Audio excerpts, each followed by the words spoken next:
দর্শক, টেকনাফ থেকে আবহাওয়া নিয়ে সর্বশেষ জানাচ্ছেন সহকর্মী মুজিবুর রহমান।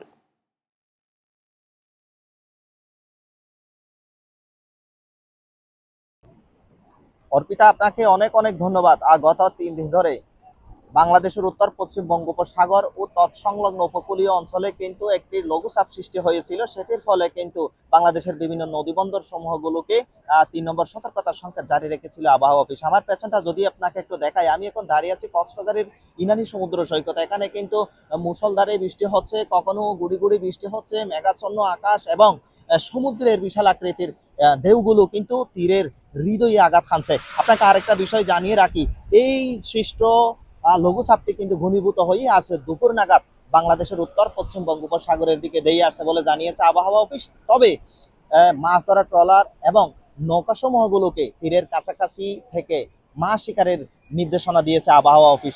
এই ছিল কক্সবাজারের উকিয়ার ইনানি সমুদ্র সৈকত থেকে এখন পর্যন্ত আবহাওয়ার সর্বশেষ তথ্য। অর্পিতা।